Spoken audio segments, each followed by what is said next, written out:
So hello everyone and welcome to Homeschooling Philippines. Today we are very fortunate because our guest is a digital marketing expert.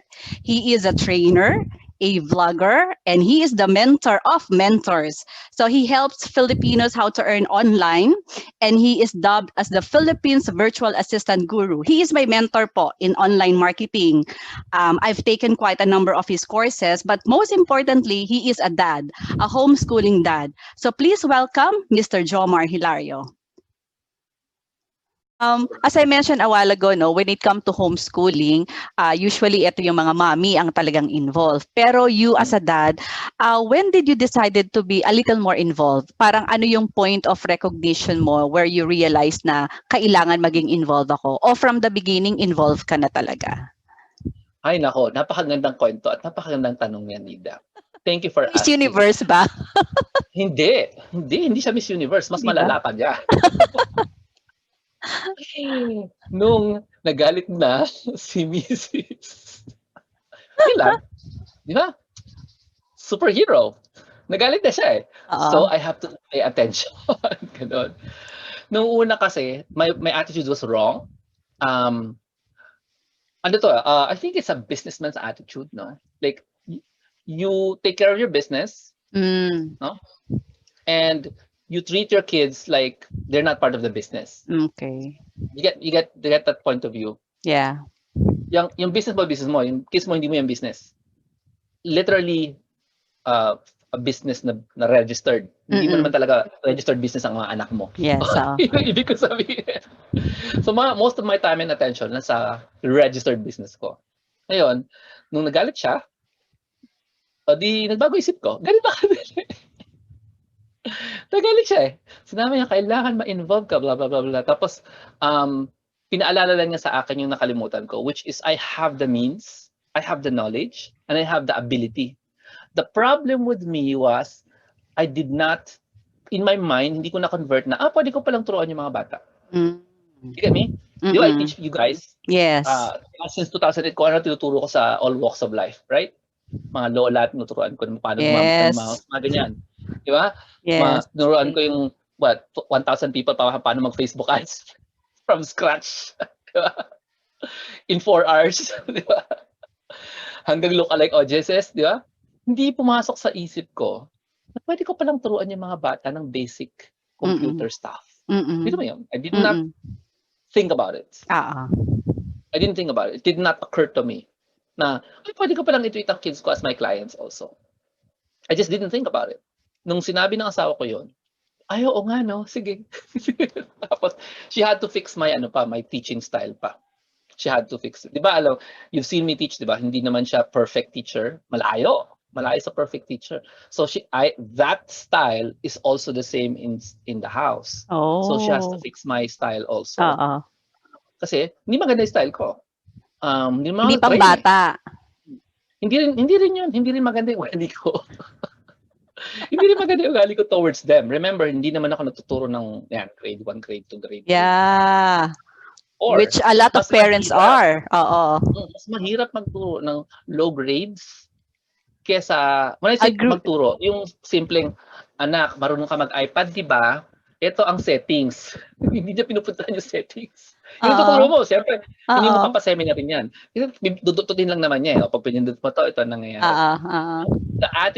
My attitude was wrong. Kasi impatient, which is probably 100% of all the parents out there. Yes, I agree. Na-force mag-homeschool. Yes.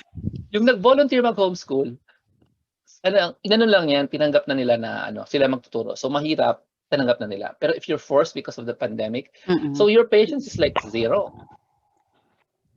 Di ba?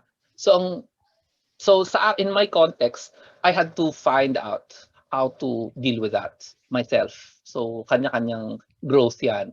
How do I become more patient to my kids? And the real answer is, it'll probably take 10 years or more. Yan ang real answer. Kasi, hindi ako patient. Hindi ako patient sa kids ko. Kung hindi ako patient sa grown-ups, mas hindi ako patient sa kids ko. So, anong sagot? Prayer na maging patient ako. Number two, perspective. Yung pagtingin sa anak, ano man tingin mo sa anak mo? Ano? Kasi minsan merong, 'di ba, merong emotion na, bakit ang tagal-tagal niya maintindihan? Bobo ba yung pamilya ko? Parang gano'n na, no? Bobo ba yung pamilya? Hindi naman Paulit-ulit bobo ko na pamilya lang ko, yun eh. sinabi. Hindi pa rin niya 17 times ko na, magets. 17 times ko na sinabi 'to, hindi pa rin niya magets. Is there something wrong with my husband's genes? Or my wife's genes? Gano'n na, nagiging personal kasi. Oo, Feeling mo teacher hindi gagawin 'yan kasi wala oo. naman silang genetic connection, Mm, 'di ba? Tapos mm. teachers hindi puwedeng mag-breakdown kasi 40 people yung aaway sa kanya 'pag nag-breakdown siya, 40 students, 'di ba? That's right. So, perspective, I can just say it, but it's not from experience, is a good perspective, ano lang, brain lang to, hindi to heart, okay? Is, i-treat mo na lang na binayaran ka ng anak mo at kliyente mo yan, top client mo sila. So this is the brain perspective, baka mag-work. Binayaran ka ng anak mo ng napakalaking amount para turuan mo sila o i-facilitate mo sila. Saan ang treatment mo sa kanila? Oo nga Sana maganda. naman. Oo nga Sana maganda. naman, 'di ba? Si Isipin mo na Big lang Boss yan eh. binayaran Si ka Big ng Boss. malaki. Si Big Boss yan, halimbawa. At Yes. least in the context of the teaching, siguro Oo. dapat very patient ka, no? Mm. Siguro, very Mm. patient ka. Kasi, Mm. kasi, naalala mo yung sa ano? Parasite, di ba? Tutor yung bata doon. Ito yung Korean movie na number 1 sa Hollywood at saka sa Korea. Hindi ko Tutor siya napanood. ng bata nung mayaman. Okay. Tutor siya ng anak ng mayaman. Ay, syempre, napaka-patient mo. Ang ganda-ganda ng bahay. Siyempre. Nakakahiya. Di ba? Nakakahiya, maging impatient ka doon sa anak. Oo. Ang ganda-ganda ng bahay nila. Tapos nandun yung nanay sa baba. So I'm pretty sure the decorum, the way the tutor would bring himself up is very professional. No? Mhm. Kasi maganda yung bayad. So isipin mo na lang, binayaran ka ng anak mo, tutor ka. Ganda ang bayad sa'yo. Gandahan mo na yung value. Ang galing, no? Diba? Ang gandang perspective yan sa mga parents, Jomar, no? Kasi syempre, we don't think that way, no? Paano nga ba maging patient, di ba? Oh. Nagkikita yung patient pag pag nakita mong somebody drives up in an extremely fancy car that you like and respect, whatever it is. No? Halimbawa, it's a very old vintage car na puting-puti na ang linis-linis and out comes this person, lalaki o babae, puting-puti din damit niya, ang ayos-ayos. Ang tingin mo, babastusin ba siya agad? Pag mahina yung panrinig niya, o maggagalang ka? Puti lahat. Halimbawa, you really like that car. Ang ganda ng suot. Nga lang ang tanda na niya. Tapos panrinig, ang hina. Siyempre medyo, sa itsura pa lang, kailangan galangin natin to, di ba? Tama. Maybe it has something to do with with the way we see them. Mm-mm. This person commands respect, I should respect. Yung anak Mm-mm. natin doesn't command respect. Yes. Right? Kasi anak natin. So if you look at it differently, baka makatulong yung, ito naisip ko lang din, hindi siya heart, ito experience, naisip ko lang din. If you have the opportunity to convert a space in your house as the school, and make it look like a school. Make it look like a school. Kahit corner. If you can Okay. make it look like a school, and if you can make yourself look like a teacher, so magbibihis ka, sweetheart, then maybe you can, yung anak mo, pag bihisin mo na pang school, then Mm-mm. maybe you can change your behavior. Ako teacher ako ngayon, hindi ako parent. Yeah. Maybe lang. Oo. Oo. Pwede ko rin sigurong sumigaw as usual o magputol-putol ng pencil or magbutos-butos ng notebook. Hindi ako to, ang na-describe ko someone else. Kung nagbabasa kayo ng vlog, alam nyo sino yan. Sikat na homeschooling mom. Yes. Kilala yan. We honor her for admitting she did those things. Yes. Honor her At hindi lang siya, madaming mga moms ang ganyan.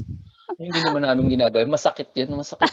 Masyadong mahirap ata anyway. Malay mo manipis lang. Pag binutas mo yung libro ng anak, maaalala mo yun kasi butas yung libro. Yes. Oo, yes. Anong pinarmanent mo yung galit mo doon sa libro? Unless bumili ka ng bagong libro. If you, parang teacher hat, if you wear a teacher hat, literally wear something different when you're teaching, that you might be reminded, "Hoy, hindi ka anak, hindi ka parent dito, teacher ka ngayon. Mm. Facilitator ka muna. Mm, Be nice." mm. Mm, Maybe put mm. a sign upstairs that says, "Be nice. You're the facilitator today." Mm, mm. Kasi yung anak mo, biro mo hindi binubully sa school, ikaw nang bubully. Yes, tama. Kasi na-impatient ka na. Tama, 'di ba? Ayaw mo Sabi siyang ko, i-enroll sa school kasi ang daming bullies, pero dito sa bahay, kayo ang nambubully.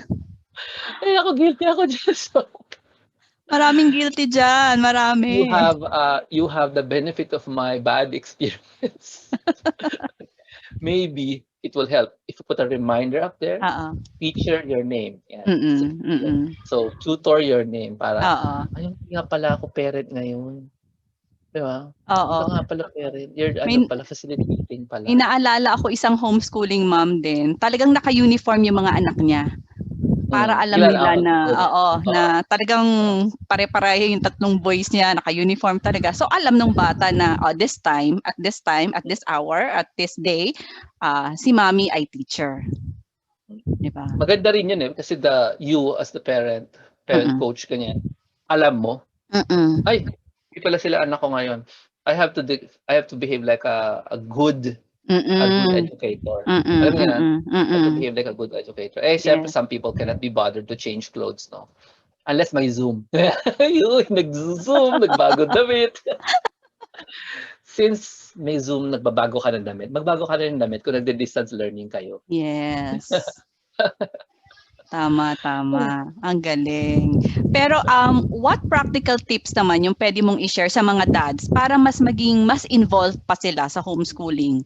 Para wag na nilang antayin na may mangyari pa bago sila mag-step in. Magalit. Yung para sa mga dads na nakikinig, alam ko naman, we think our role is singular. Bring home the bread, bring home the bacon, di ba? Pero yung time kasi we have with our kids is, siguro masasabi ko, 16? Up to 16 years old. If you want to ignore your kids, it's gonna happen. 16, 17, 18, they're gonna do it for you. They're gonna ignore you. You're not gonna be important in their lives anymore. Kasi they have discovered boys and girls. Parties. Yes. And fun things like hanging out. So habang bata sila, para magkaroon kayo ng memories together, lalo na ngayon, nasa kwarto ka, nag-work ka, sa kwarto sila, nag-aaral sila.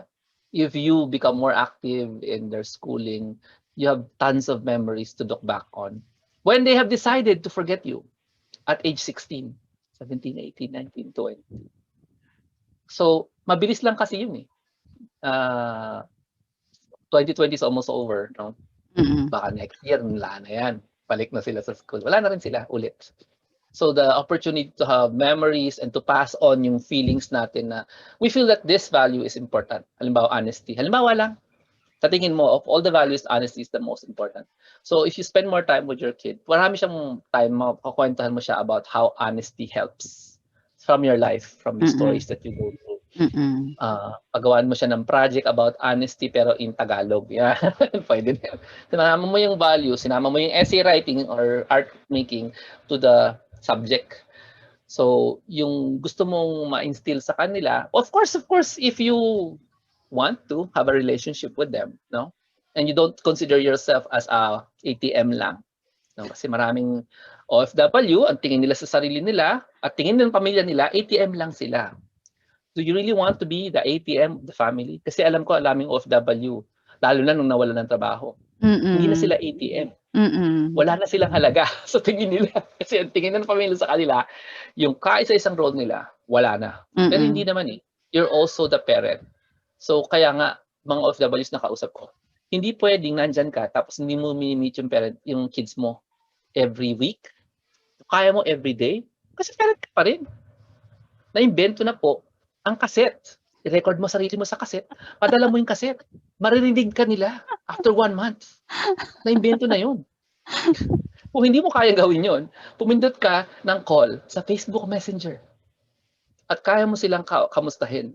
o i-facilitate o kwentuhan ng mga values mo. I think one of the big problems of parents, including dads, no, is, oh, kamusta na? Anong ginawa mo? Galit, galit, galit, galit, galit, galit, galit.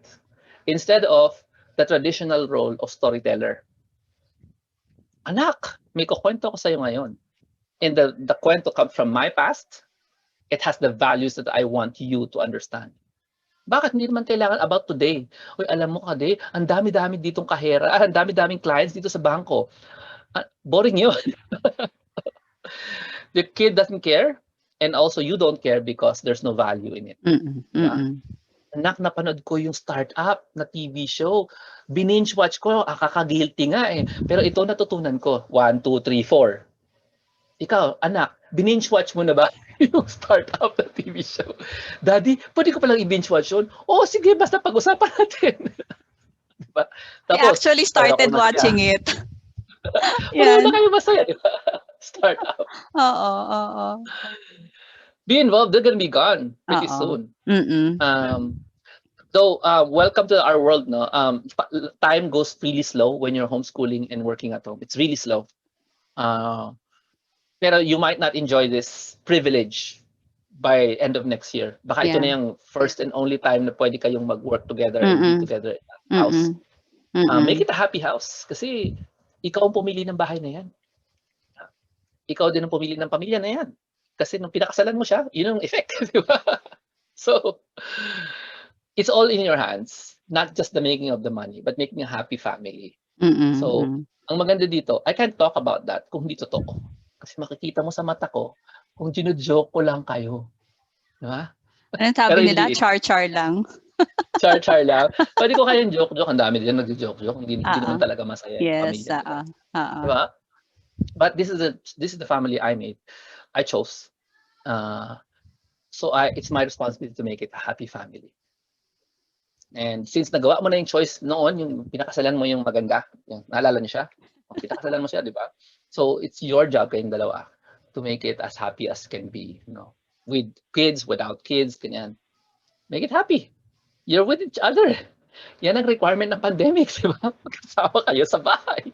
So make it a happy family. Now, ano lang, para hindi naman mukhang napaka-ideal naman ang buhay mo. Hello, hindi naman lagi kaming nag-uusap dito sa bahay. Because there's a rule when it comes to setups like this. And this is not because of the pandemic, but because of tawag nila mental health. There are many times in a day na you want to be alone. Yes. And not because there's a pandemic, but because we've been doing this for 12 years. So there are moments, nakakatawa talaga, alone ako, walang kasama. Tapos tahimik. Pagtingin ko lahat ng tao naka-gadget, pero iba-ibang kwarto. And that's not evil, that's not wrong. Yun yung quiet time nila. Sige, kaya mo sila mag-gadget. Kasi this morning, nagsuschool sila. Get, no? Tapos minsan, nakatulog ako. Nap time. Pagising ko, grabe, tahimik ah. Tulog din sila.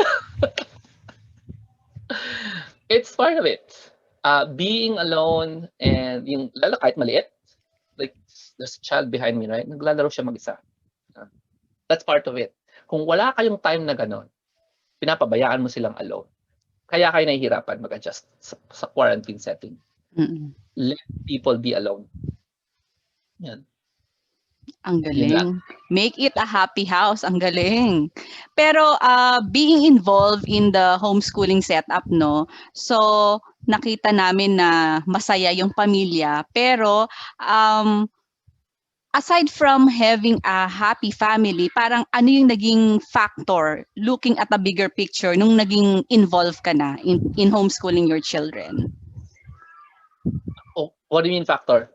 I mean, nung bigla kang, hindi naman bigla, nung simula ka nang maging involved sa pag-homeschool sa mga anak, so ano yung parang benefit na nakuha mo or ano yung naging advantage or ano yung nadagdag? Anong nangyari doon sa family niyo? Hindi benefit ko. Benefit sa asawa ko. Kasi now, two brains are thinking about how to do the homeschooling. So yung ideas niya, maganda yung ideas niya, ang ganda, grabe.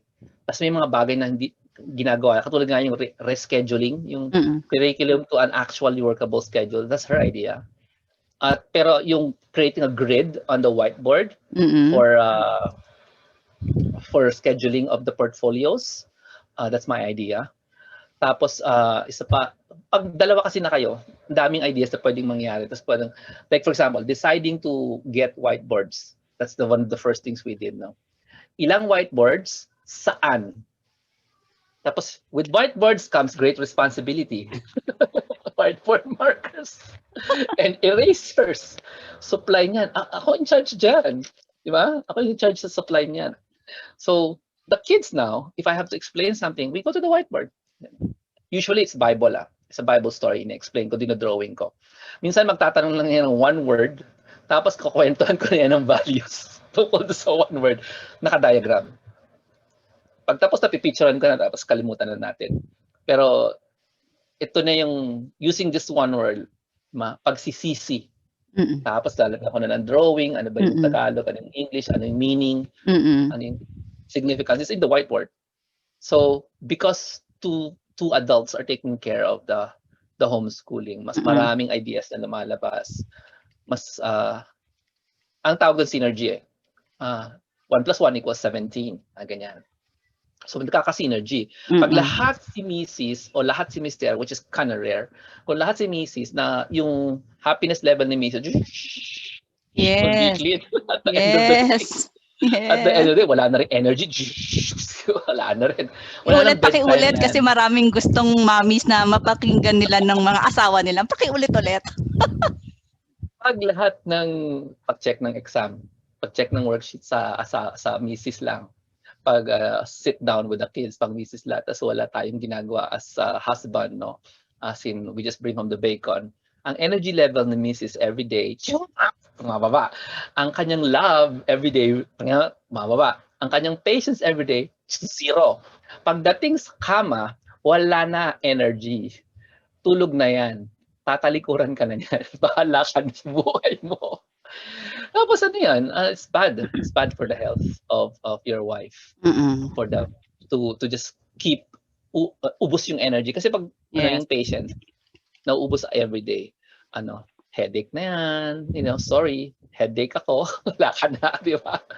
So, do you really want to live with somebody na ginaganon mo yung energy level everyday, patience level everyday, yung love tank na tinatawag ni Bo, everyday bumabagsak dahil nauubos. Kasi lalo na if that's more than one child. Pag isang anak, sobrang dali eh. Totoo lang. Lalo na simula ko sa kinder, I'm so happy. Kasi yung bata, mamaya tulog na. Okay, tapos na. Yes. Diba? Gawin mo dalawa. Nako, dalawa. Depende. Kung mabait yung isa at mabait yung dalawa, obedient, wala problema. Para pag pumasok I've told this to you 100 times. You still don't know 1 + 1 = 2. I'm not kidding. Di ba? Ubus Yes. patience. Kawawa. Kawawa. Health niya magsasuffer. Relationship mo yung magsasuffer. But if you carry part of the burden, no? In my case. I took half of it. I don't know if you understand, parents. If I take all the portfolio, I take half of the burden. Kasi yung schoolwork, iba yan. Yung portfolio work, iba yan. Practicals yun eh. But if I take the portfolio, I take responsibility, ilan portfolio, kompleto ba portfolio, submit mo yung portfolio, ano yung ng portfolio, checking the portfolio, teaching the skills to make the portfolio, this is half the work. Kasi the other work is being done by YouTube and then the books. Yes. So ang gagawa ni wife is scheduling, encouragement, checking the worksheet. That's it. Nabawasan yung burden. Tapos pag tayo as father, we teach them the skill, makukuha din naman yan, lalo na kung tablet ang gamit. Hindi naman yan yung, di ka pa rin marunong pumindot ng tablet. Hindi naman mangyayari yun, di ba? So marunong na sila, maturuan mo sila within a few weeks. So hindi mo nakalaot to ulit. So sabihin mo na lang, eto, you go to this page. Ito ang gagawin mo. Ito, drawing na to, i-draw mo to sa tablet mo. Sabihin, okay. Alam niyo na anong tool. Anong app. Kasi we've done it before. Tapos lalagyan mo ng diagram. Lalagyan mo ng words sila. Tapos check mo na lang after. Ganun. So dapat hindi nauubusan ang love tank si Mrs. Pero Jomar, how important is constant communication with your wife? No, what do you do to make your relationship be successful with your homeschooling setup? Ay, ano yan, wala siyang relationship sa homeschool. It's just relationship with the wife. Every day, kailangan mag-usap. Meron dapat time na I go to where she is and then sit there. We talk about K-drama. See, Yung ba she yung bago loves din it. niya pinapanood? Today, she loves the K-drama and she actually spoils a lot of movies for me. So, hindi ko napapanood din kasi kinuwento niya na lahat. Tapos, pag after ng K-drama talk, this is just now. Dati hindi naman K-drama. She doesn't watch K-drama before. Iba, mga movies. After that, we go to any other topics na importante. Like for example, preparing for high school. Like, saan namin siya ipapasok ng high school? Apparently, wala. Walang normal school, wala pang nag-i-enrollment for next year. At gusto naming normal school. Hindi pa sila handa. So, it's really hard to decide. Dadalhin na namin sa actual school Tapos ang actual school is school at home and they're not opening enrollment yet. Supposed to be ngayon, December. Nag-detect entrance exam na. It's been delayed for like next year. So parang, sige, actual school namin sila pero he stays at home. School at home na yung actual school. So parang, what's the point? Of, going to school at home when he's gonna stay at home and then kami pa rin. Yes, kayo pa rin. Tapos malaki yung bayad mo. Yun. Hindi. We're trying to get him to a free school. Yung magandang school na libre. May ganun, by the way. Sa lahat ng bansa siguro may ganun. Kailangan lang pumasa para libre. Malit lang naman yung tuition namin ngayon pero sana it helps kasi pag pumasok na si Alexa, the 4 years old, maging 4 na yung school so medyo very difficult. So kung yung high school yung grade 7, grade 8 is in an actual school, hindi namin siya kailangan homeschool. Maybe, I don't know, transition we don't know yet. So you mentioned every day kinakausap mo si wife, pero prior to pandemic, no, since with the homeschooling setup, no, so do you still find time to be together, let's say on a date? Paano yun binabalanse habang may tatlong hino-homeschool? Every week yun. Prior to pandemic, nung hindi siya pwedeng lumabas, ako lang pwedeng lumabas. Kasi pina-order namin yung pagkain. Siyempre. In-order yung pagkain pala papunta sa bahay, di ba? I learned to cook a lot of stuff this pandemic. So instead of buying, we just cook it here, gano'n. Baked chicken, ganyan. Spanish, Iberian chicken, ganyan. So kung ano pinagluluto ko na recipe-based, no? By the way, wala akong alam. So, palpak-palpak. So, you know what delicious is not delicious nung sundan mo lang yung recipe. So, before pandemic, is always 1 date a week. Ngayon, balik na ulit kami sa ganun. Actually, pwede na ulit. 1 date a week. Kailangan lumabas. Ganun. Urban kami, so wala kaming pwedeng puntahan na libre. You know what I mean? Yeah. We're the city. You see, the city. Yes. Mukhang may green, diba? Actually, green talaga yan, pero city pa rin yan. Katabi kasi kaming napakalaking gubat, malit na gubat, pero siyudad pa, Manila pa rin to So, there's no place na hindi free so far. Well, we don't count going downstairs and swimming as a date. Pero can you tell to the dads why having a weekly date with your wife is important? Simple lang po. You married her, right? Gusto mo ng romance, right? Plus, there's another thing called sanity and insanity. Yung tinatawag nilang mental health. Gusto mo yung utak ng tao has nothing to do with wife and husband. Yung utak ng tao gusto ng break. Lagi. Ang problema, we usually resort to Netflix as breaks, which is useless because you're looking at the screen working and then you go to Netflix, look at another screen and say it's a break. It's not a break. Ang actual break, kung susundin natin si nature, is you go outside, look for a tree, and walk under the tree. or look for a place na maraming bulaklak. It's so hard to do that, right? So anong magagawa mo pag nasa syudad ka? Lumabas kayo, magmasyal kayo. Mamasyal kayo, simple lang. Kahit na mamasyal kayo sa katabi nyo mga shop, no? As long as you're not looking at a screen, that kind of helps your brain to no? Deactivate, work mode. Yung modes kasi importante. Some of you do badminton, right? Or you do sports together. It's important to do that weekly. Kasi you need a break. Hindi exercise. You need a break. Your brain needs a break. Your eyes need a break. And frankly, your butt needs a break from sitting all day long. That's right. That's right. Lumabas kayo kasi Correct. marami namang great things to explore. Kahit na it's an ugly city like Manila, marami naman places to explore. Alam niyo yung Google? Yeah. Alam niyo yung Google, di ba? Oh. Almost every week there's something new coming out. Just go there. See if you like it. Ginawa na namin yan. Tinry namin to. Hindi naman kami adventurous eh. Pero minsan, nag-Mother's Day, puno lahat ng restaurants. Mother's Day. So, pinasok namin yung Italian restaurant. Nakamahal-mahal, no? Try lang. Okay naman, binorder namin yung steak. Hindi ko kumakain ng steak, no? Noong time na yon. Okay naman, sarap. Sarap ng asin. Kasi steak may rock salt. Sarap ng asin. Nakabasag pa yung anak ko ng bottles of wine. Ouch. Pero, libre lang. Nilibre. Ang mahal ng steak eh. Nilibre na nila yung nabasag na wine. Pero, that's because we didn't have a choice to go there. Pero, we do that often, every week. Ganyan. We try to not repeat. Like, halimbawa, lagi ka na lang ramen. So, every week, ramen. Boring na. We do stuff na iba-iba. Explore what it is you can do in your city. If your wife says no, hindi. Halimbawa, gusto kong pumunta sa sementeryo. Kasi may magandang sementeryo dito sa BGC. Alam niyo ba yon? Walang bayad. Talaga. So peaceful. There's nobody there. It's all Cementerio green. eh. It's an American cemetery. So clean. Oh.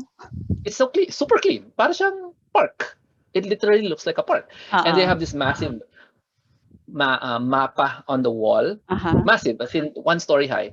Na map of the World War II. Ito yung nangyari. So it's a nice place to teach kids about history, by the way, kung hindi nyo alam.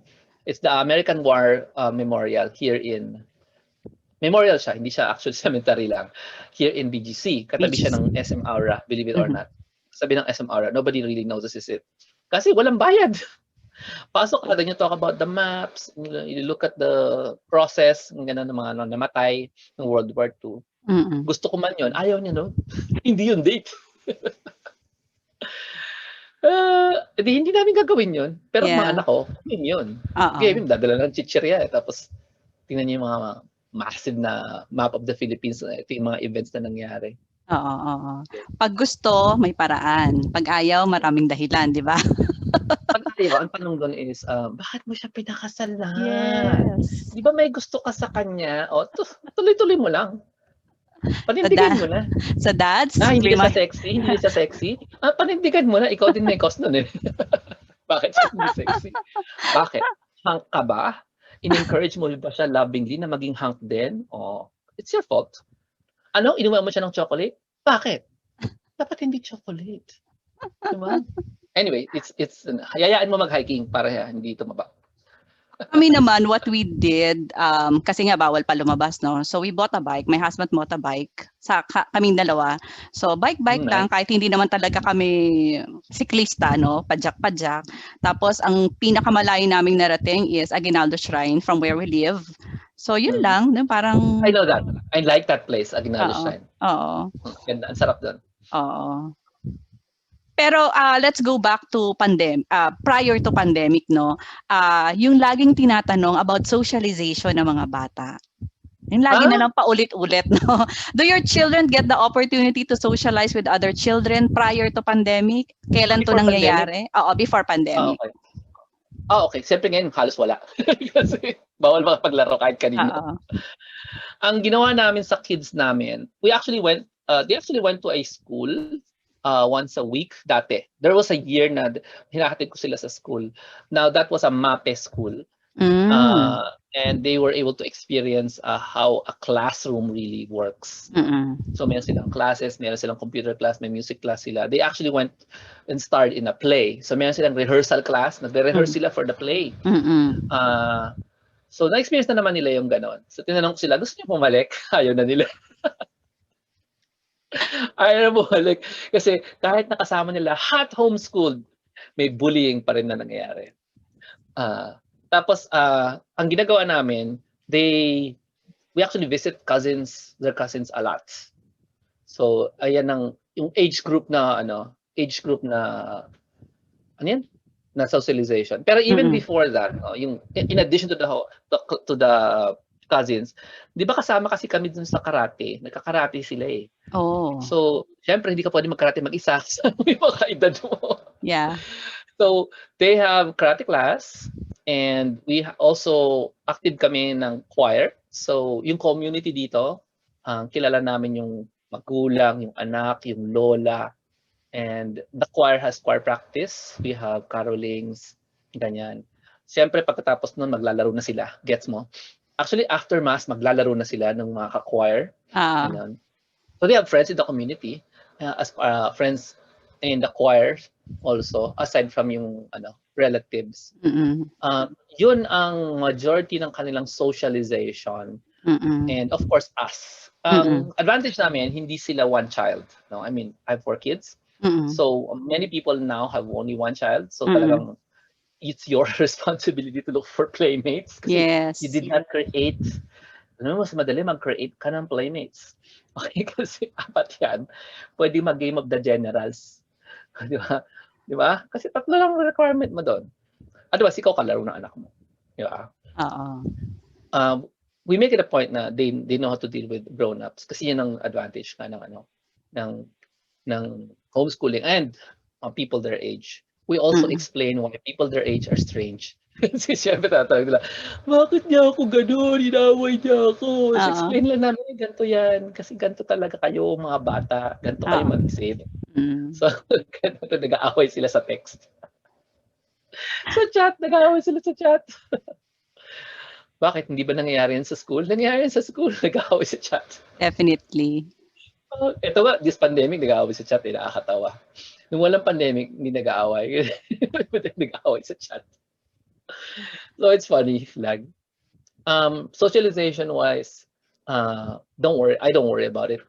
Ganun. Kasi Mm. sinasabi ko sa kanila, the value of when you talk to people, hindi naman yan from practice with talking to people who are as clueless as you are. Yeah. Kids your age. Mm. Di ba? Yeah. If you only talk to kids your age, edi ano makukuha mo? Yung values nila. Hindi nga Mm. pwede. Mm. Hindi pwede yung values nila makuha mo.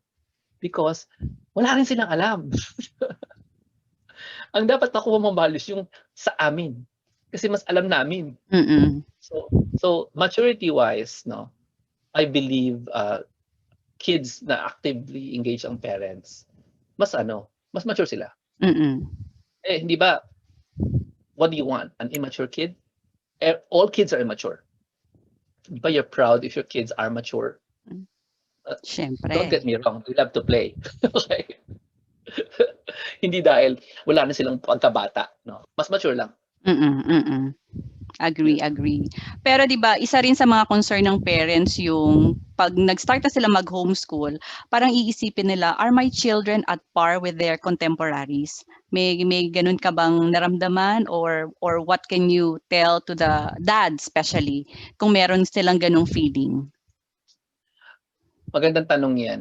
Ang sagot ko, hindi. In positive and a negative thing. Mahilig ang parents mag-compare ng anak nila sa ibang anak. Mm. Pero pag homeschool, mas matindi. You compare yourself, you when you were a kid, to your kid today. Unfortunately, mali yung memories natin. Hindi ka magaling nung bata ka. Akala mo lang yon. Unless you can prove it by grades. And we cannot accurately say kung ang bait-bait talaga natin when we were smaller. We cannot you have forgotten. Di ba? We have forgotten paano Mm-mm. tayo mag-behave nung maliit tayo. Sabi nila, ang cute mo, pero actually, ang sama ng ugali mo. Hindi mo naman alam. Only the grown-ups around you know that. Mm-mm. So, mahirap yung comparison. And the way we approach it is, kung mabilis mag-learn yung kid mo, di syempre proud ka. In our case, we have three, so we can compare, no? Them to each other. And your work as a parent, my work as a parent, is easier. Mabilis yung matuto eh. Di ba? Yun naman, basahin lang niya yung book. Nasagot niya yung exam properly without looking at the book. Halimbawa, di mas madali. Pag ang tagal-tagal, division, hindi pa rin makuha. 3 taon na, hindi pa rin makuha yung division. Long division. Pero dati naman nakukuha. Mm. Pero nahuhulog. So, it's natural to feel bad, right? It's very natural to feel bad. Mm-mm. Now, is the temptation is to compare your kid with another kid. That's hindi mo naman alam kung sino. Or kahit distance learning na makikita mo ranking, di ba? Ay, ang anak ko hindi kasing galing ng kaklase niya. Sa akin, okay lang. Kasi ang school was not made to determine who is successful. Mm-mm. School was made to determine who becomes a good employee. So, ikaw naman ang in charge. So, bahala ka kung gusto mo yung goal na yun. Okay? Kasi, di ba, every parent may ibang agenda, di ba? Some parents gusto nila star ang anak nila sa mga contest. Di ba? Yung ibang parent, ang gusto nila star ang anak nila pagdating sa performance arts. Anak, sa stage ka lagi, di ba? So, siyempre tayo, ako na lang, no? Ano bang gusto ko sa mga anak ko? Gusto ko yung puso nila at yung puso ni Jesus halos magkapareho. Mas mahirap yun, mga kapatid. Yes. Di ba? Mas mahirap yun. So, yun gusto ko. So, kung mahina siya sa long division, isipin mo kung anong impact niya dun sa goal ko, which is her heart must be just like Christ's heart. Medyo mahina yun. Long division, saka yung pagmamahal. Kaya yung mga bata, tuturuan ko, anak, sacrifice yan. 10 minutes throwing away the trash. Isipin mo, 10 minutes lang yan, sacrifice na sa'yo. Gano'ng katagal ka maglaro ng Beyblade? 4 hours. So pag nag-take out the trash ka ng 10 minutes na sacrifice lang yan. What is love? Sacrifice. Okay lang, ngumiti habang nag-take out the trash? Okay lang. Ayun. Take out the trash, nakangiti. Hindi yung, take out the trash. Naiyak naman ako dito. Puso ni Jesus at puso nila. Gusto mo maging pareho. That's a goal. That's our goal as parents. Yes. That's our goal. It's an impossible goal. Yes. Para mag-valedictory ng anak mo, attainable. Para maging good Christian ng anak mo, hindi mo control. Kasi once they go 16, 17, 18, di ba? Alam na natin. Yes. Mga anak natin, winawarningan ko na sila. Oy, 16, 17. Actually, ngayon pa lang, 11, 12, winawarningan ko na sila. Oy, pinapakilala ko na sa kanila si Satanas. Ito si Satanas. Ayan. Marami siyang forms. Marami siyang forms. Papakilala ko na sa'yo. Ngayon din. Kasi nakikita mo na eh. So, really bringing up kids, hindi lang homeschooling. That's the big challenge to us parents. Not just dads, not just moms, lalo na moms. No? Kasi most of the time, the mom is giving the time. The dads really have to step up. Kasi kahit na hindi ka naniniwala kay Jesus, sabi mo, ay, nakasulat lang yung tao yan sa libro. Di ba? Tao lang sa libro yan si Jesus na yan. Kahit hindi ka naniniwala si Jesus, do you really want to raise up an evil child? You're the kind of child that likes to kill you, steal from you. Do you really want that? Yeah. As dads? Siguro hindi, no? Yeah, Siguro gusto mo generous yung anak mo, di ba? Lalo na sa'yo. Anak, parang yan yung next question ko eh. What's the hardest thing about homeschooling? So parang yan na yun, bringing up kids, no? You're bringing up your children. That's the hardest. Kasi homeschooling is not really homeschooling, it's parenting, di ba? Hindi siya hard. Homeschooling makes it easier, yung bringing up your kids. Kasi pwede may lagay yung values mo dun sa lessons. Nakakatawa, tinuturo ko sa kanila to. There's a train. When will this train collide with this train? Compute. Compute while the explosion will happen. Sinasabi ko sa kanila, ang gaganda ng mga physics questions, ano? Yung compute how many people will die if this train will collide with this train. Sabi ko, hindi na mga tamang tanong sa buhay. Kasi it will not happen. Iko-compute mo kailan magko-collide yung dalawang train.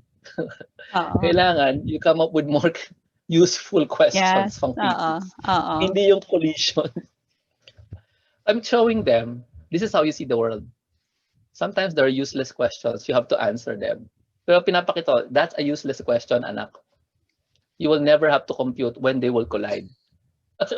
Dapat iba. This is when you introduce to them, ano ba yung valuable, anak? Ang valuable ba makataas yung grades mo kasi na-compute mo yung collision ng tren? Or something else. Is how to apologize correctly, not in the books. Mm-mm. Is that important? Teach your kids how to apologize correctly. Sorry. Di pwede. Sorry na nga Sorry. eh. So yun, tuturuan mo sila hanggang makuha nila. Mm-mm. Kasi kahit na hindi ka naniniwala sa relihiyon, kailangan matuto mag-apologize correctly ang anak mo. Tama. So ituturo mo. Oo. Since you are the authority in the school at home, pwede mo silang turuan. Di ba? Tama na, sobra na. Dagdag ko na. Ang galing. Thank you. Pero may last question ako. Kasi syempre, di ba sinasabi natin, homeschooling is not for everyone. Hindi talaga siya pwede. So when is it wrong to homeschool? Or bakit? Or bakit true yung statement na yon? Single parents, almost impossible. Wag na. Don't try it. Tapos, homeschooling for, antang mo doon, yung for appearances, may mga kilala kaming ganun, which is really sad. Not personally. My kids know them. My kids know the kids. The parents are not there. They send the kids to a school para i-homeschool. Ang galing, ano? It's just homeschool for appearances only. Oh. And isa pa, meron palang ganun, ano? Because the parents are rich, they send you to a homeschooling school. Parang ang sad no, no? Awesome, no? So, ang isa pa is, if both of you are working and you're busy, it's never gonna happen. Yung sabi, nagtanong sa akin, pwede ko ba ipasok yung homeschooling 3 hours a weekend? Ha? Sweetheart, 6 to 10 subjects yan. 6 major subjects, 4 minor subjects. Depende kung anong year mo. Tapos ipapasok mo 3 hours a weekend. It will never work. Yeah. Yung kasi mga gusto mag-devote, gusto na matapos ang 3 subjects in 1 afternoon. Gulay. Ang utak ng anak mo, at ikaw, gulay na yan. 3 hours straight. 3 subjects, 3 hours straight, 1 hour each. Hindi pwede. So, hindi dapat nag-homeschool ang mga walang oras. And if you haven't discovered ano yung value ni homeschool, like, if you really think family is this, pumasok ka sa office, umuwi ka, kumain kayo ng dinner, mag-usap kayo, matulog kayo, repeat. If that's family for you, homeschooling is not for you. Nasa luma ka ng mindset eh. The lumang mindset that family is really just this. Weekends and evenings. Yun. You can stay with that cycle if you, pag bumalik na yung, old normal. Or if you want to change, homeschooling is a good thing.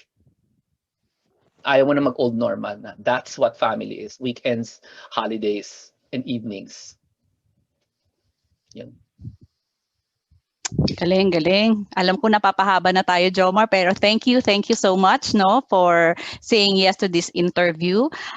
Yung ibang parents sinasabi, there's no way I can do all this, yung mga shinare ni Jomar, no? Tama po kayo, hindi nyo talaga kaya yan. Hindi nyo kaya, pero God can, no? At maraming resources to help you, no? Yes. And I'm also happy, Jomar, to share lang that I'm doing a homeschooling book. So this is a collaboration with Homeschooling Teens. So this is to be launched on National Homeschool Day next year. So ito yung unang book na written by teens for teens. Parang it will speak their language. Yan. So yes, so this book will help teens how to navigate homeschool in high school. So parents, it's your turn to listen to the children by reading this book. So again, Jomar, thank you so much for saying yes to this interview. And if people would like to get in touch with you, they can just search you in Facebook and in Instagram, right? Yeah. Jomar Hilario Virtual Careers na Facebook group is where I normally hang out every day. All right. So remember, parents, that we homeschool our children not to prepare them for exams, but to prepare them for life. Thank you for joining us. We'll see you next time. God bless everyone. Thank you, Jomar. Thank you, Nida. Hello.